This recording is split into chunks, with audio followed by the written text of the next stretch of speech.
ಸರಿ ಒಂದು matrimonial example ಕೊಟ್ಬಿಟ್ಟು ಒಬ್ರು can file so many cases ಅಂತ ಹೇಳಿದ್ರೆ ಲೆಟ್ಸ್ ಇಮ್ಯಾಜಿನ್ ಈಗ ಮ್ಯಾಟ್ರಿಮೋನಿಯಲ್ ಕೇಸಸ್ ಕೋರ್ಟ್‌ಗೆ ಹೋಗ್ಲಿಲ್ಲ ಅಂದ್ರೆ ಪ್ರಾಬಬಲಿ ಈ ಲೋಡ್ ಆಫ್ ದ ಕೇಸಸ್ ಕಮ್ಮಿ ಆಗಬಹುದಾ?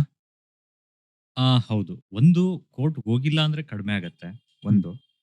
ಯಾಕೆಂದ್ರೆ ಸಾಮಾನ್ಯವಾಗಿ ಎಲ್ಲಿ ಕಮ್ಯುನಿಟಿ ಲೆವೆಲಲ್ಲಿ ಮನೆಗಳ ಹಂತದಲ್ಲಿ ಯಾವುದು ಬಗೆಹರಿಬೇಕಿತ್ತೋ, ಅದು ಕೋರ್ಟ್‌ಗೆ ಬರದೇ ಇದ್ರೆ ಅವ್ರವರಲ್ಲೇ ಬಗೆಹರಿಸ್ಕೊಂಡ್ರೆ ಬಹಳ ತುಂಬಾ ಒಳ್ಳೆಯದು. ಒಂದು. ಎರಡನೇದು ಆ ಒಂದು ಮ್ಯಾಟ್ರಿಮೋನಿಯಲ್ ಇಶ್ಯೂಸು ನೀವೇ ಹೇಳ್ದಾಗೆ 8 ರಿಂದ 9 ಕೇಸಸ್‌ಗಳಿಗೆ ಅನುವು ಮಾಡಿಕೊಡತ್ತೆ. ಸೊ, ಅದನ್ನ ತಡೆದು ಒಂದೇ ಸಿಂಗಲ್ ವಿಂಡೋ ಕೊಟ್ಟು, ಹ್ಮ್. ಒಂದು ಕೇಸ್‌ನಲ್ಲೇ ಎಲ್ಲಾ ಸಮಸ್ಯೆಗಳನ್ನು ನೀವು ಬಗೆಹರಿಸ್ಕೊಳ್ಳಿ ಅಥವಾ ಹೇಳಿ ಅಂತ ಹೇಳಿದ್ರೆ, ಅದು ಕೂಡ ಬರ್ಡನ್ ಕಡಿಮೆ. ಹ್ಮ್. ಈಗ ಸದ್ಯಕ್ಕೆ ಏನಾಗಿದೆ ಅಂದ್ರೆ 498 ಎ ಒಂದು ಕೇಸು, ಹ್ಮ್. ಡೊಮೆಸ್ಟಿಕ್ ವಯಲೆನ್ಸ್ ಒಂದು case, hmm. Guardian and wards act ಅಲ್ಲಿ ಕಸ್ಟಡಿಗೆ ಒಂದು ಕೇಸು, ಅಲ್ಲಿ ಪ್ರಾಪರ್ಟಿ ರಿಲೇಟೆಡ್ ಏನಾದ್ರು ಇದು ಗಂಡ ಅಲ್ಲೊಂದು ಹೆಂಡತಿ ಕೇಸ್ ನಡುವೆ ಇದ್ರೆ ಅದೊಂದು ಒಂದೊಂದು ಸಿವಿಲ್ ಕೇಸ್. ಸಿವಿಲ್ ಪ್ರಕರಣ ಆಗ್ತದೆ. ನೆಕ್ಸ್ಟು 498 ಎ ಆದ್ಮೇಲೆ ಡಿವೋರ್ಸ್ ಸಾಮಾನ್ಯ. So, divorce case. ಸೊ, ಇಬ್ರು ಪಾರ್ಟಿಗಳ ನಡುವೆ ಬಂದಂತ ಒಂದು ಇಶ್ಯೂಗೆ 8 ರಿಂದ 9 ಪ್ರಕರಣಗಳು ಬರ್ತಿದೆ ನ್ಯಾಯಾಲಯಕ್ಕೆ. ಅದನ್ನ ಒಂದೇ ಪ್ರಕರಣಗಳಲ್ಲಿ, ಒಂದೇ ಬೆಂಚ್ ಕೆಳಗಡೆ, ಒಂದೇ ಜಡ್ಜ್ ಕೆಳಗಡೆ ಇತ್ಯರ್ಥ ಮಾಡಿದ್ರು ಕೂಡ ಬರ್ಡನ್ ಕಡಿಮೆ ಆಗುತ್ತೆ. ಏನಕ್ಕೆ ಮಾಡಿಲ್ಲ? ಇದೊಂದು ಕಾಮನ್ ಎಲ್ರಿಗೂ ಇದು ಒಂದು ಕಡೆ ಇತ್ಯರ್ಥ ಮಾಡಬಹುದು. ಬಟ್ ಇಷ್ಟೊಂದು ವಿಂಡೋಗಳ ಅವಶ್ಯಕತೆ ಇತ್ತಾ? ಇವತ್ತಿನ ಕಾಲಮಟ್ಟಕ್ಕೆ ಅವಶ್ಯಕತೆ ಇಲ್ಲ. ನಾನು ಹ. ಅದೇ ಹೇಳಿದ್ದು. ಸಾಮಾನ್ಯವಾಗಿ ಏನಾಯ್ತಂದ್ರೆ, ನಾವು ಸಮಸ್ಯೆಯ ಮೂಲಕ್ಕೆ ನಾವು ಕಾಯ್ದೆಗಳನ್ನ ಮಾಡ್ತಾ ಇಲ್ಲ. ಎಲ್ಲೋ ಏನೋ ಈಗ ಒಂದು ಒಂದು ಇಶ್ಯೂ ಆಗುತ್ತೆ. ಪ್ರಕರಣಕ್ಕೆ ನಾವು ಏನೋ ಕಾಯ್ದೆ ಒಂದು ಪ್ರಕರಣ ಬರುತ್ತೆ. ಪ್ರಕರಣಕ್ಕೆ ತೆಗೆದು ಆ ಪ್ರಕರಣಗೋಸ್ಕರ ಏನೋ ಜನರ ಮುಂದೆ ಒಂದು ಕಾಯ್ದೆ ಮಾಡುದು ಅಂತ ಹೇಳ್ಬೇಕು. ಹಾಗಾಗಿ ಒಂದು ಕಾಯ್ದೆ ಮಾಡಿಬಿಡ್ತಾರೆ. ಸೊ, ಅದು ಸಮಸ್ಯೆ ಆಗ್ತಿರೋದು. ನಾವು ಮೂಲಕ್ಕೆ ನಾವು ಮೂಲ ಸಮಸ್ಯೆಗೆ ನಾವು ಕಾಯ್ದೆಯನ್ನ ಮಾಡಿದ್ರೆ, ಇದನ್ನೆಲ್ಲ ನಾವು ತಡೆಗಟ್ಟಬಹುದು. ಪ್ರಾಬಬ್ಲಿ ನೀವು ಹೇಳಿದ್ರೆ ಎಷ್ಟೋ ಸಮಸ್ಯೆಗಳನ್ನ ನಾವು ಕೋರ್ಟ್‌ಗಿಂತ ಹೋಗಿಂತ ಮುಂಚೆನೆ ನಮ್ಮ ನಡುವೆ ನಮ್ಮ ಕಮ್ಯುನಿಟಿಗಳ ನಡುವೆನೆ ಇದನ್ನ ರಿಸಾಲ್ವ್ ಮಾಡ್ಕೋಬಹುದು. ಹೌದು. ಪ್ರಾಬಬ್ಲಿ ಇದಕ್ಕೊಂದು ಜೂರಿ ಸಿಸ್ಟಮ್ ಅಂತ ಎಷ್ಟೋ ಕಡೆ ಇದೆ ಅಂತ ಅನ್ಸುತ್ತೆ. ಅಂದ್ರೆ ಹೌದು. ಒಂದು ಜೂರಿ ಸಿಸ್ಟಮ್ ತರ ಮಾಡ್ಕೊಂಡ್ಬಿಟ್ಟು ಏನೇ ಸಮಸ್ಯೆ ಇದ್ರೂ ದೇ ವಿಲ್ ಡಿಸೈಡ್. ಅಂದ್ರೆ ಅಲ್ಲಿ ಡಿಫರೆಂಟ್ ಡಾಕ್ಟರ್ಸ್ ಇರ್ತಾರೆ. ಬೇರೆ ಲೈಫಿನ ಹೌದು. ಸ್ಟ್ರೀಮ್ಸ್ ಇಂದ ಬಂದವರೆಲ್ಲ ಅಲ್ಲಿ ಕೂತ್ಕೊಂಡು ದೇ ವಿಲ್ ಡಿಸ್ಕಸ್ ಒಂದು ಸಮಸ್ಯೆ ಅಂದ್ರೆ ಇವರಿಬ್ಬರ ಮಧ್ಯೆ ಏದೋ ಕಾನ್ಫ್ಲಿಕ್ಟ್ಸ್ ಆಯ್ತು ಅಂದ್ರೆ ಯಾರು ಸರಿ, ಯಾರು ತಪ್ಪು, ಏನಾಗ್ಬೋದು ಇದರಲ್ಲಿ ಅಂತ ಹೌದು. ಹೇಳ್ತಾರೆ. ಸೊ ಆ ತರ ನಮ್ದಲ್ಲಿ ಅವಕಾಶ ಇದ್ಯಾ? ನಮ್ಮ ನ್ಯಾಯಾಂಗ ವ್ಯವಸ್ಥೆಯಲ್ಲಿ ಅದಕ್ಕೆ ಅವಕಾಶ ಇದ್ಯಾ? ಇದರಲ್ಲಿ ಎಡಿಆರ್ಎಸ್ ಅಂತಿದೆ. ಆಲ್ಟರ್ನೇಟ್ ಡಿಸ್ಪ್ಯೂಟ್ ರೆಸಲ್ಯೂಷನ್ ಸಿಸ್ಟಮ್ ಅಂತ. Okay. Alternate dispute resolution system ಅಲ್ಲಿ ನೀವು ಯಾರೋ ಥರ್ಡ್ ಪಾರ್ಟಿ ಹತ್ರ ಹೋಗಿ, ಅಂದ್ರೆ ಯಾರೋ ವಕೀಲರಿರ್ಬೋದು, ಕಾನೂನು ಸಲಹೆಗಾರರಿರ್ಬೋದು, ಅವ್ರ ಹತ್ರ ನೀವು 2 ಪಾರ್ಟಿಗಳು ಹೋಗಿ ಭೇಟಿ ಆಗ್ಬೋದು ಅವ್ರನ್ನ. ಬೇಕಿದ್ರೆ ಅವರು ಯಾರೋ ರಿಟೈರ್ಡ್ ಜಡ್ಜ್‌ನೇ ಕರ್ಕೊಬಂದು ಹ್ಮ್. ಮುಂದೆ ನಿಲ್ಲಿಸಿ, ಹ್ಮ್. 2 ಪಾರ್ಟಿಗಳಿಗೆ ಏನ್ ಸಮಸ್ಯೆ ಆಗ್ತಿದೆ, ಹ್ಮ್. ಏನು ಇದನ್ನ ಯಾವ ರೀತಿ ಬಗೆಹರಿಸ್ಕೋಬಹುದು, ಹ್ಮ್. ಆ ತರ ಒಂದು ಫೆಸಿಲಿಟೇಟ್ ಮಾಡ್ಕೊಡ್ಬಹುದು. ಹ್ಮ್. ಅದ್ರಲ್ಲೇನಿಲ್ಲ. ಪ್ರತಿಯೊಂದಕ್ಕೂ ಕೋರ್ಟ್‌ಗೆ ಹೋಗ್ಬೇಕು ಅಂತ ಏನಿಲ್ಲ.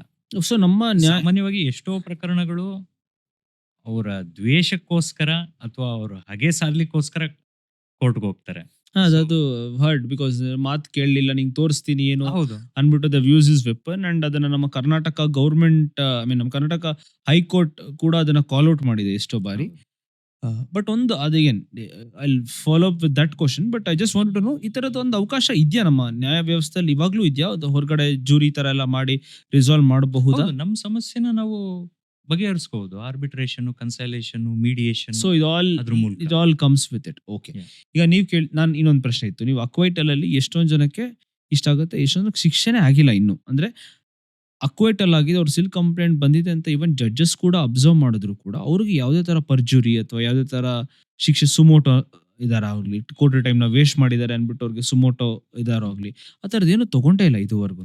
ಇಲ್ಲ, ಆಕ್ಚುಲಿ ಸುಪ್ರೀಂ ಕೋರ್ಟ್ 2014ರಲ್ಲಿ ಹ್ಮ್.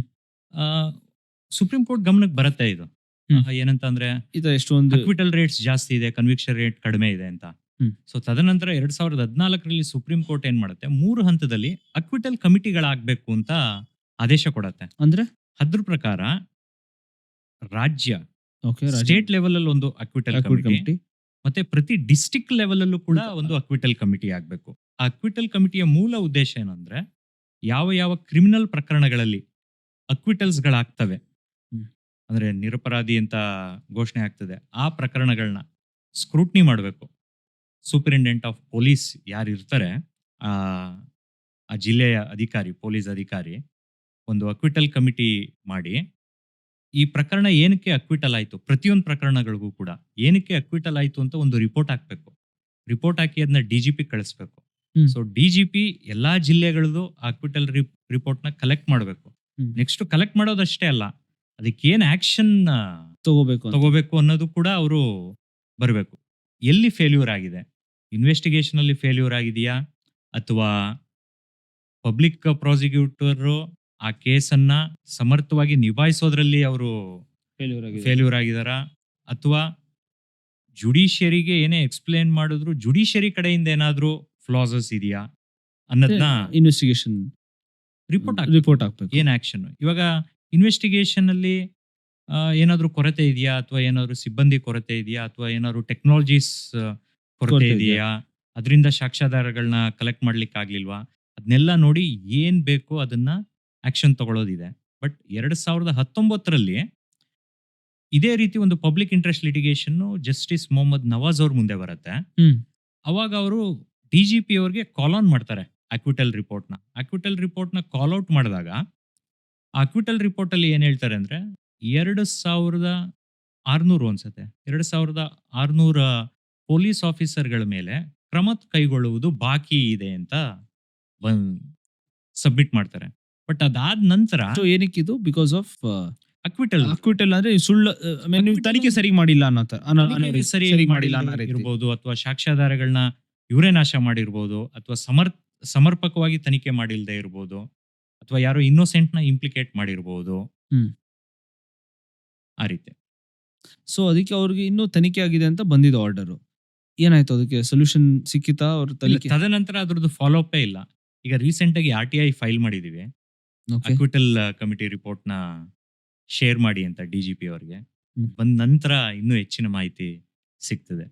ಇದೇ ನೀತಿ ಆಯೋಗ ಏನ್ ಮೆನ್ಷನ್ ಮಾಡಿದ್ವಿ 2018 ಅಲ್ಲಿ ಮತ್ತೆ ಹೇಳುತ್ತೆ, ಒಂದು ಸಿವಿಲ್ ಪ್ರಕರಣ ಕನಿಷ್ಠ ಅಂದ್ರೆ 15ರಿಂದ 20 ವರ್ಷ ತಗೊಳತ್ತೆ ಇತ್ಯರ್ಥ ಆಗ್ಲಿಕ್ಕೆ ಅಂತ ವಾಹ್.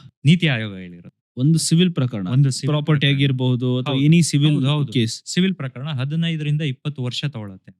ಅಲ್ಲಿ ತನಕ ನಾವು ಅವತ್ತ ಸಮಸ್ಯೆನೇ ಇರಲ್ಲ. ಇವತ್ತಿಗಿದು ಸಮಸ್ಯೆ ಅಂತ ಅನಿಸ್ಬೋದು. ಹೌದು. ಇನ್ನ 18 ವರ್ಷಕ್ಕೆ ನಂಗೆ ಬೇಕು ಅಂದಾಗ ಅದು ಇವತ್ತಿಗೆ ಅದು ತುಂಬಾ ತೀರಾ ಸಣ್ಣ ಸಮಸ್ಯೆ ಹೋಗಿರುತ್ತೆ. 20 ವರ್ಷ ಅದು ಕಡಿಮೆನೆ. ನಂತರ ಅದಕ್ಕೆ ಅಪೀಲ್ ಹೋದ್ರೆ ಅದಿನ್ನೂ ಹೆಚ್ಚಿಗೆ ಆಗತ್ತೆ. ಸರ್ ನಿಮ್ ಒಂದೊಂದು ಎಕ್ಸಾಂಪಲ್ ನೀವು ಯಾವ್ದೋ ಕೊಟ್ರಿ ಇಲ್ಲಿ, MR Krishna Iyer in the case of PN Eshwar Iyer versus registrar 1980. What is that? ಅದ್ರ ಬಗ್ಗೆ ಸ್ವಲ್ಪ ಹೇಳ್ತೀರಾ ಏನದಂತ? ಅಲ್ಲಿ ಆ ಆ ಪ್ರಕರಣದಲ್ಲಿ ಕೃಷ್ಣ ಅಯ್ಯರ್ ಬಹಳ ಸೂಕ್ಷ್ಮವಾಗಿ ಹೇಳ್ತಾರೆ. ಹ್ಮ್. ಏನಂತ ಅಂದ್ರೆ, ಈ ಲಿಟಿಗೆಂಟ್ಸ್ ಯಾರು ಇರ್ತಾರೆ ಕೇಸ್ಗಳಲ್ಲಿ, ಸೊ ಜಸ್ಟ್ ಅಂದ್ರೆ ಅವ್ರು judge, Krishna Iyer just judge. Krishna Iyer ಅವರು ಹಾ. ಜಸ್ಟಿಸ್ ಆಗಿದ್ರು. ಅವರಲ್ಲಿ ಇದ್ದಂತ ಸೂಕ್ಷ್ಮತೆಯನ್ನ ನಾವು ಗಮನಿಸಬೇಕಾಗ್ತದೆ. ಅವ್ರು ಏನ್ ಹೇಳ್ತಾರೆ ಅಂದ್ರೆ, ಲಿಟಿಗೆಂಟ್ಸ್ ಅವ್ರಿಗೆ ಇನ್ಫ್ಯಾಕ್ಟ್ ಲೀಗಲ್ ಪೇಷಂಟ್ಸ್ ಅವರು ತಮ್ಗೆ ಆದಂತ ಗಾಯಕ್ಕೆ ಔಷಧಿ ಬೇಕು ಅಂತ ಬರ್ತಾರೆ. ಅವ್ರನ್ನ ಆ ಸೂಕ್ಷ್ಮತೆಯಲ್ಲಿ ನೀವು ಟ್ರೀಟ್ ಮಾಡಬೇಕು ಅಂತ ಹೇಳ್ತಾರೆ. ಆ ಸೂಕ್ಷ್ಮತೆ ಇವತ್ತು ಬಹಳ ಕಡಿಮೆ ಜಸ್ಟಿಸ್ಗಳಲ್ಲಿ ನಾವು ಎಂಪತಿ ಕಾಣ್ತೇವೆ. ಆ ಸಹಾನುಭೂತಿ, ಸೆನ್ಸಿಟಿವಿಟಿ ಅಸಹಾನುಭೂತಿ ಅಥವಾ ಹೌದು. ಯಾಕೆಂದ್ರೆ ಬಹಳ ಸೆನ್ಸಿಟಿವ್. ಯಾಕೆಂದ್ರೆ ಲಿಟಿಗೇಷನ್ ಅಷ್ಟು ಸುಲಭ ಅಲ್ಲ. ಈಗ ನೋಡ್ಬೋದು, ಒಬ್ಬ ಲಿಟಿಗೆಂಟು ಲಾಯರ್ ಆಫೀಸ್ ಹತ್ರ ಎಷ್ಟು ಟೈಮ್ ಸ್ಪೆಂಡ್ ಮಾಡ್ತಾರೆ, ಎಷ್ಟು ಟೈಮ್ ಕನ್ಸ್ಯೂಮ್ ಆಗುತ್ತೆ. ಈಗೇನು ಕೋರ್ಟ್ನಲ್ಲಿ ಬೆಳಿಗ್ಗೆಯಿಂದ ಸಂಜೆ ಅದನ್ನೆಲ್ಲ ತಗೋಬೇಕು. ಆಕ್ಚುಲಿ ಅದು ಆತನಿಗೆ ಪೇನ್. ಅದು ಸುಮ್ಮನೆ ಆ ರೀತಿ ಬರೋಲ್ಲ. ಅದು it takes lot of effort. ತುಂಬಾ ಎಫರ್ಟ್ ಬೇಕಾಗತ್ತೆ. ಇವನ್ ಇದ್ರ ಬಗ್ಗೆನೂ you have written bar council of Maharashtra versus Dabholkar.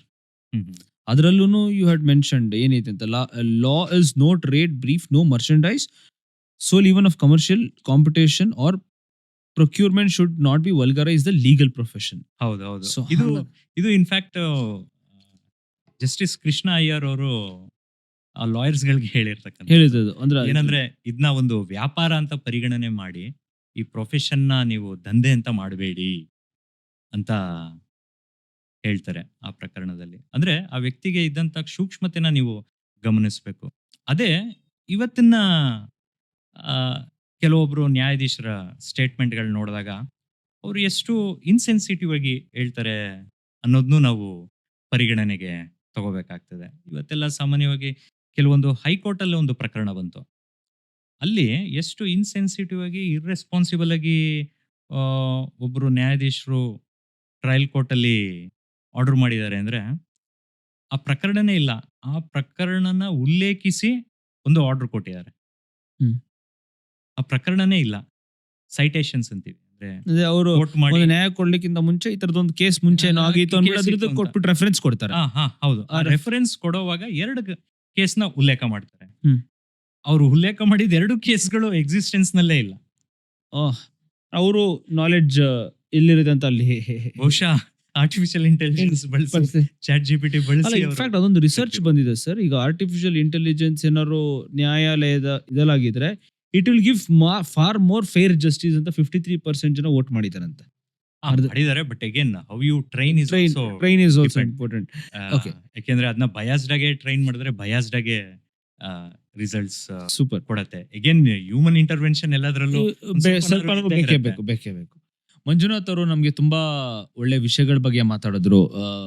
ಯಾವ ರೀತಿ ನಾವು ನಮ್ಮ ಜುಡಿಷಿಯರಿನ ಕಾಪಾಡಬಹುದು ಹಾಗೂ ರಿಫಾರ್ಮ್ಸ್ ಮಾಡಬಹುದು ಅಂದ್ಬಿಟ್ಟು ಅದ್ರ ಬಗ್ಗೆ ತುಂಬಾ ವಿಷಯಗಳನ್ನ ಹೇಳ್ತಾನೆ ಇದ್ದಾರೆ ಕೂಡ. ಸೊ ಆ ಡಿಸ್ಕಷನ್ಸ್ ಇನ್ನೂ ಮುಂದುವರಿಯುತ್ತೆ. ಅದು ನಮ್ಮ ನೆಕ್ಸ್ಟ್ ಎಪಿಸೋಡ್ಸ್ ಅಲ್ಲಿ. ಅಲ್ಲಿ ತನಕ ಎಕ್ಸ್ಚೇಂಜ್ ರೂಮ್ ನ ಲೈಕ್ ಮಾಡಿ, ಸಬ್ಸ್ಕ್ರೈಬ್ ಮಾಡಿ, ಕಮೆಂಟ್ಸ್ ಮಾಡಿ ಹಾಗೂ ನಿಮ್ಮೆಲ್ಲ ಫ್ರೆಂಡ್ಸ್ಗೂ ಅದನ್ನ ಶೇರ್ ಮಾಡಿ. Thank you so much.